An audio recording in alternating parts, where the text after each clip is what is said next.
Assalamualaikum warahmatullahi wabarakatuh. Halo ibu bapak guru hebat semuanya, apa kabarnya? Ya, mudah-mudahan kita selalu ada dalam keadaan sehat walafiat dan berada dalam lindungan Allah Subhanahu wa taala.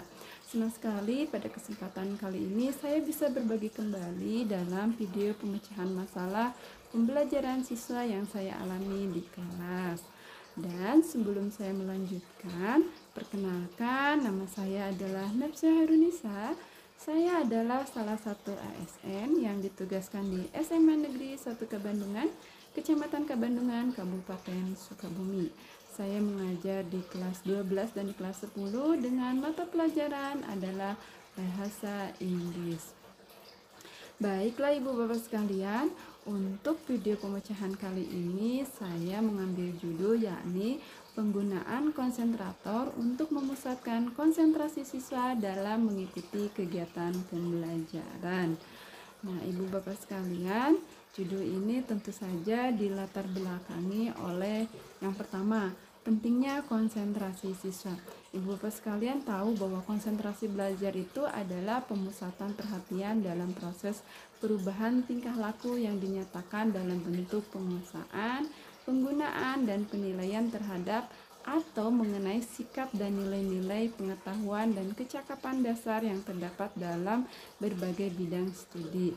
Nah, ibu bapak sekalian, proses pembelajaran dikatakan berhasil apabila tujuan pembelajaran itu tercapai, dan berhasil tidaknya pencapaian tujuan pembelajaran tergantung pada proses pembelajaran yang dialami oleh siswa itu sendiri. Jika konsentrasi siswa rendah, maka akan menimbulkan aktivitas berkualitas rendah pula, serta dapat menimbulkan ketidakseriusan dalam belajar, dan daya pemahaman terhadap materi pun menjadi berkurang.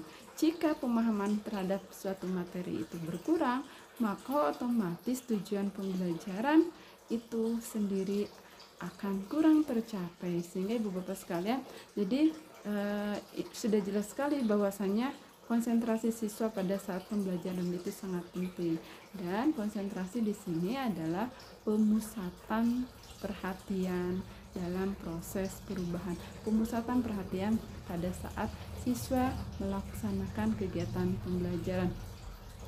Kemudian latar belakang masalah yang kedua adalah tingkat konsentrasi siswa itu sendiri adalah rendah. Tadi konsentrasi siswa itu sangat penting, tapi di satu sisi konsentrasi siswa itu kita dapatin memang rendah. Kita bisa lihat bahwasanya perhatian siswa tidak di dalam kelas, mereka seperti ada di dalam kelas, tapi pikiran mereka, jiwa mereka gitu tidak ada di dalam kelas. Raganya iya ada di dalam kelas. Kemudian siswa juga tampak gusar, pikiran mereka kemana-mana, dan saat ditanya tentu saja anak-anak yang memiliki konsentrasi yang rendah itu karena tadi pikirannya kemana-mana, mereka gusar, khawatir, seperti ada beban dan ada yang dipikirkan. Ketika ditanya oleh guru mengenai pembelajaran, mengenai materi pembelajaran yang sedang diajarkan, mereka akan kebingungan, bahkan tidak bisa menjawab gitu ya. Nah, apa sih penyebab dari rendahnya konsentrasi siswa tersebut? Ada beberapa penyebab kurangnya konsentrasi pada siswa. Yang pertama adalah kurangnya minat terhadap mata pelajaran yang dipelajari. Ada beberapa siswa yang karena mereka tidak suka dengan pelajaran tertentu, ya itu membuat mereka pun mengabaikan materi, sehingga konsentrasi mereka sangat rendah sekali gitu. Kemudian selain mereka tidak memiliki minat terhadap pembelajaran itu sendiri, terhadap mata pelajaran itu sendiri, biasanya kondisi siswa itu sendiri mungkin dikarenakan sakit, mereka tampak gelisah, tertekan, atau mungkin sedang kondisi marah. Sebelum masuk ke kelas, posisi mereka sedang ada masalah dengan teman-temannya. Maka hal-hal seperti itu, kondisi psikis siswa itu sendiri itu akan mempengaruhi kepada konsentrasi belajar anak-anak itu sendiri. Nah, selain dua hal yang tadi, ini juga penting bahwasanya suasana lingkungan belajar yang kurang kondusif itu akan mempengaruhi kepada konsentrasi itu siswa itu sendiri. Contohnya, misalnya kalau kelasnya itu berada langsung di depan lapangan dan lapangan itu sedang digunakan oleh siswa lain berolahraga dengan musik yang begitu keras, itu akan mengakibatkan konsentrasi siswa ke pembelajaran itu pun akan buyar. Nah, lalu solusi atau pemecahan masalah terhadap masalah tersebut apa sih? Saya menggunakan konsentrator ataupun ice break untuk mengatasi kurangnya konsentrasi siswa dalam mengikuti pembelajaran. Ibu bapak sekalian, saya menggunakan kata konsentrator yang fungsinya memang untuk mengkonsentrasikan gitu. Istilah konsentrator itu sebenarnya berkaitan erat dengan alat medis yang memiliki fungsi memberikan oksigen bagi pasien yang memiliki gangguan pernapasan, atau dalam istilah dunia pembelajaran atau dunia pendidikan, istilah ini sebenarnya dikenal dengan kata ice break gitu ya. Nah, sebagai halnya konsentrator yang fungsinya untuk memberikan asupan oksigen sehingga orang yang posisinya sedang kekurangan oksigen, sedang posisinya orang Sunda bilangnya engap gitu, nanti kan akan dikasih oksigen, itu akan serta-merta dia akan fresh, segar kembali. Itu pula fungsi konsentrator yang ada dalam dunia pendidikan. Ada banyak tipe yang bisa kita gunakan untuk pengkonsentrasian, misalnya dengan tepukan, yel-yel, nyanyian, atau jargon. Ibu bapak sering sekali kita mendengarkan kalau misalnya ketika anak-anak sudah mulai buyar, sudah tidak konsentrasi, gurunya kan bilang hello. Nah, kan sudah ada aturan ya, kalau gurunya bilang hello, maka anaknya bilang hi. Kalau gurunya bilang hi, maka anaknya bilang hello. Begitu sebaliknya, misalnya ketika saya bilang hello, anaknya bilang hi. Hello, hi, hello. Nanti anak bilang hey, hello gitu. Nah, ada juga dengan tepukan. Ibu bapak, saya selain menggunakan tadi hey, hello ataupun ada jargon, misalnya dari awal kita sudah membuat jargon tentang pembelajaran bahasa Inggris atau jargon kelasnya itu sendiri. Misalnya kita memberikan kesepakatan nih kepada siswa bahwa kelas ini jargonnya apa? Misalnya 12 IPS 1, maka dengan serta-merta kalau saya mengatakan ketika saya menjelaskan sesuatu lalu tiba-tiba saya melihat bahwa suasana kelas itu sudah garing, sudah mulai banyak siswa yang tidak konsentrasi, saya akan bilang gini, kelas 12 IPS 1, maka anak-anak serta-merta akan bilang hebat, karena jargonnya mungkin 12 IPS 1 hebat.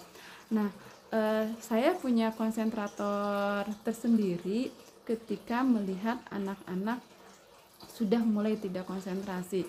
Biasanya saya menggunakan tepuk, dan sebelum tepuk itu saya akan mengatakan konsentrasi dimulai. Maka jika anak-anak mendengarkan, kalau kelas itu mendengarkan saya mengatakan konsentrasi dimulai, maka sekelas itu akan langsung secara otomatis melakukan tepukan. Tepukannya seperti ini.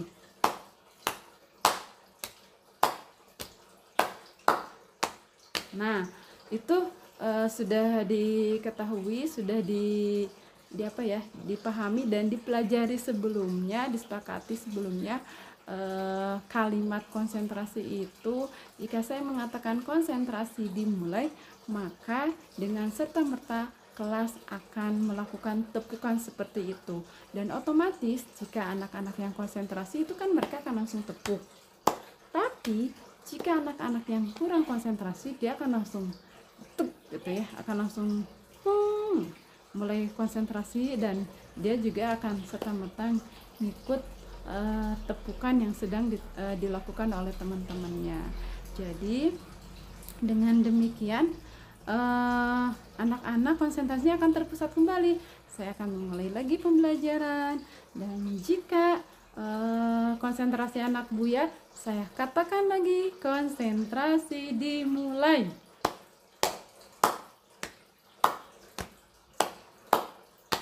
Nah, seperti itu ya. Jadi Ibu Bapak sekalian, sederhana sekali namun sangat bermanfaat. Nah, ini adalah salah satu contoh konsentrasi, ada tepuk dan ada juga nyanyian yang berkaitan dengan konsentrator. Baik Ibu Bapak sekalian, itu adalah mengenai pemecahan masalah yang ada di kelas saya mengenai konsentrasi siswa yang rendah. Kemudian pemecahannya saya lakukan dengan menggunakan konsentrator ataupun ice break. Jadi sebelum saya sudahin, saya mau memberikan satu ringkasan ataupun suatu kesimpulan bahwa penggunaan konsentrator itu membantu meningkatkan konsentrasi siswa dalam mengikuti kegiatan pembelajaran. Dengan konsentrator, siswa fokus kembali terhadap pembelajaran yang sedang dilaksanakan. Dengan konsentrasi yang tinggi, maka pemahaman terhadap materi mudah dipahami dan tujuan pembelajaran pun akan tercapai. Baik Ibu Bapak sekalian, terima kasih atas perhatiannya. Sampai jumpa lagi di video pemecahan masalah yang lainnya. Billahi taufiq wal hidayah. Assalamualaikum warahmatullahi wabarakatuh.